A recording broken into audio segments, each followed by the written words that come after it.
Ladies and gentlemen, there is a patch. Let's see what they have in store for us. Bullet cycle time for all heroes increased by 5%. So everybody has 5% lower DPS, okay. Spirit bonus based on souls entry increased. So these are the spirit bonuses you gain for buying spirit items. I feel like spirit builds in general have been like very lackluster in this last meta. It's been a lot of gun damage. Ability based base damage and AP bonus damage reduced by... Oh, okay. Spirit gain from leveling reduced from 1.25 to 1.1. Ultimate cooldowns increased by 10%. Affects base and upgrades, so the total...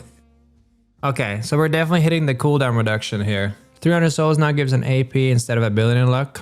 600 souls now gives ability unlock instead of AP. Okay. Small neutral camp bounty increased. Zipline after taking base damage in lane. Oh, wait. Zipline after taking base guardians. Oh, yeah, I see. So this is like when you push down and just destroy the base guardians, how fast the zipline is afterwards. Rejuve bonus duration changed. Okay, so they're actually like making the rejuve stronger over time. I guess that makes sense too. Rejuve trooper health bonus reduced. I think that I get that. The troopers were too strong. When you add rejuve, when you got rejuve, you just like, you get all the objectives basically. Mid-boss total bounty increased from 500 plus 50 per minute to... Oh, so you get 1,500 more souls for killing the mid-boss? Mid-boss shield regeneration changed from... Okay, so it's lower the shield regeneration. So he's easier to kill, but he's also got more health, so it's not easier to kill. The warning plays earlier, so it's easier to still have time. So I think this, by the way,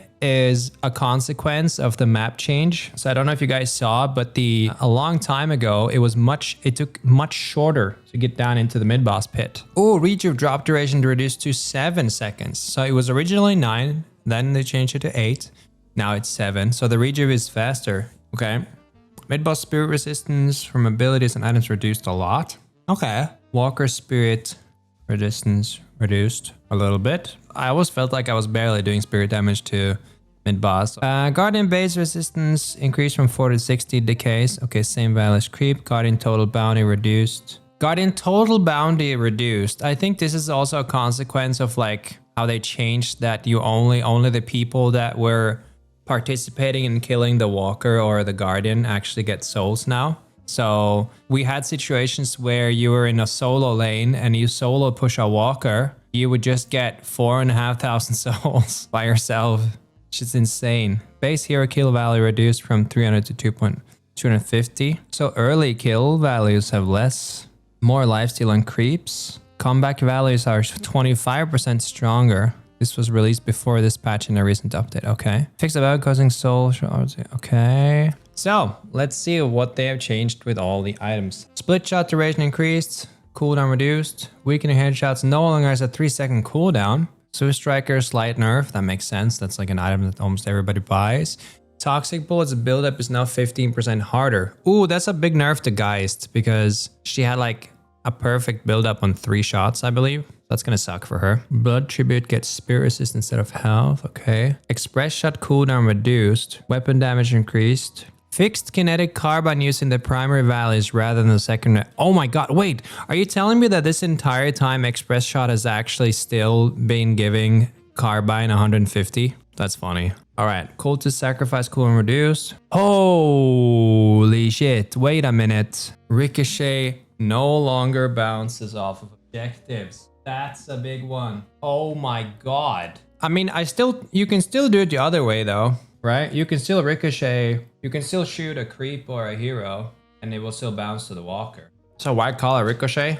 I mean, it still bounces off of everything you shoot except objectives. Shadow Weave. Ooh, Spellslinger only activates while in combat. Interesting. So a lot of people would buy Spellslinger and they would just spam Fleetfoot and their abilities to just always have the maxed out Spellslinger reload speed and fire rate buff. Now it only activates while you're in combat. That's an interesting change. I don't think a lot of people are going to buy it with that change, but makes sense. Vitality. Melee lifestyle now has double cooldown when triggered with light melee. Interesting. Rebuttal bonus health increased. Wait, so does that also mean Calico's Leaping Slash? Because that counts as a light melee, right? So isn't that technically a pretty big nerf to her? because she always procs those off of light melee. All right, weapon shielding, movement speed bonus, cooldown reduced, spirit shielding buff as well. Reactive barrier, spirit resist increased a little bit.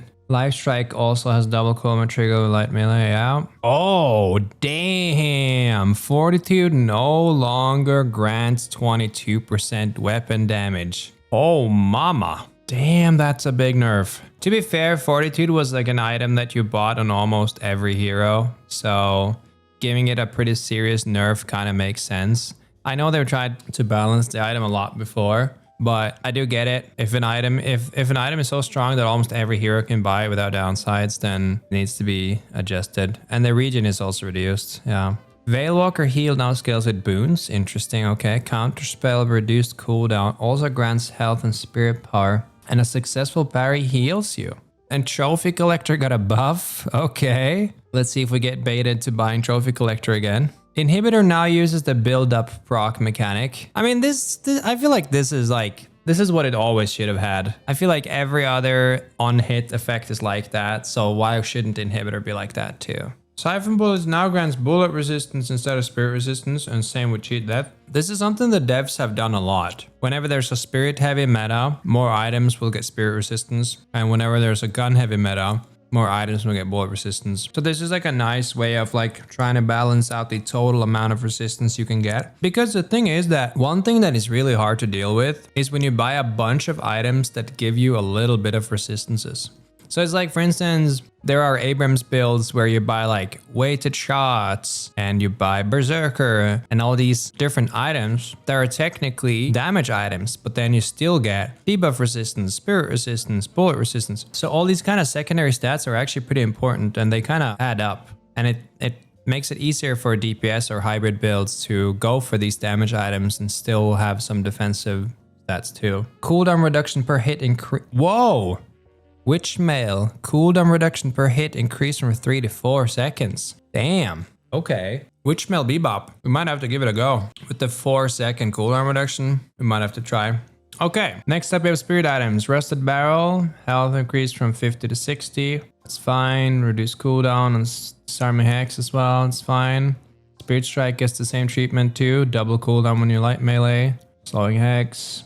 Debuff effect stays on for long as it. Okay, so it's just a quality of life thing. Spirit Snatch, same treatment. Knockdown now has ability range. Okay, that's a pretty big buff. Spirit Power Recharge ability decreased from 16 to 20. Okay, here we go. Cooldown reduction stat is now renamed ability cooldown reduction and no longer affects items.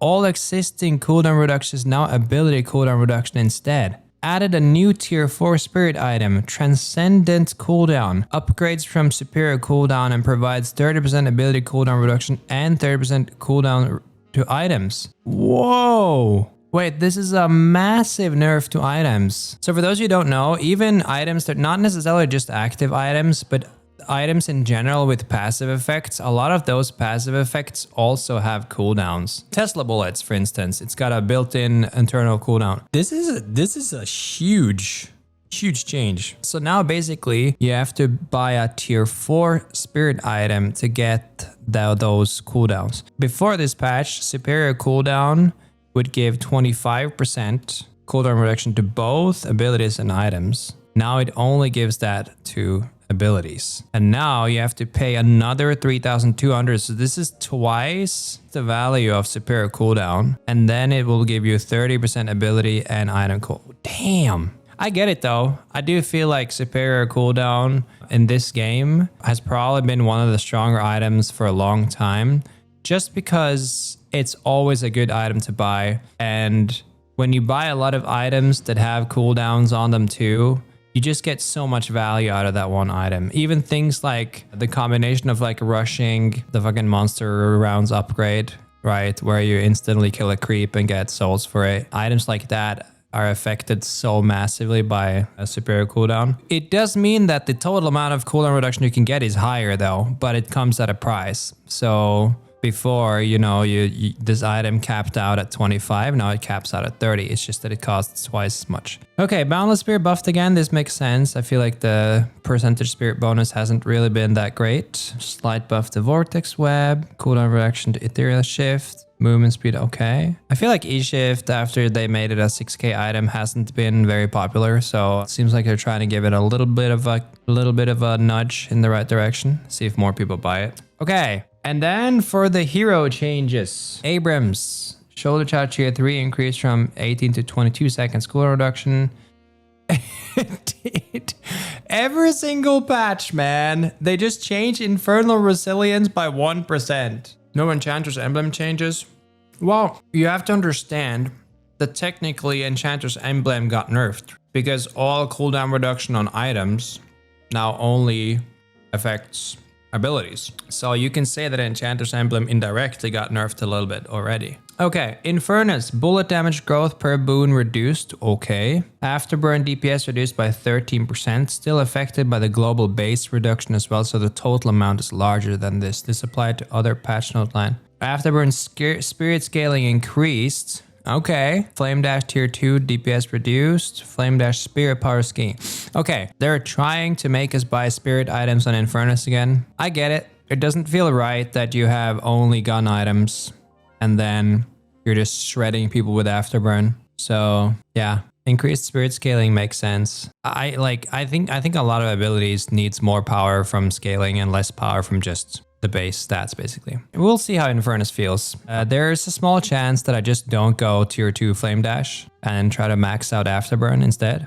Or you can even max out the 1 and try to do more burst. Okay, Ivy bullet growth reduced. Dude, finally, man. Like, why has Ivy had built-in Fleetfoot this entire time? I've never understood why this hero just spawns in with 4 stamina and built-in Fleetfoot. That was just like, that shit had to go. The Watcher's Covenant now grants the shooting speed benefit to you and your tethered ally. I thought it always was supposed to do that. Maybe I'm misunderstanding. Kelvin ult now freezes urn. That's a good change because I'm sure you guys have had a lot of Kelvins in your game that just run up to the urn spot. They drop the urn and then they ult and then they just pick up the urn and deliver it. And there's like no counterplay. So that's good. Lady Geist base bullet damage reduced. Yeah. Essence Bomb aiming time increased. Malice health cost increased. Malice tier 2 changed from 30 damage to 72. Ah, so they moved the damage amp to tier 3. And they lower the cast range of the ult. Okay.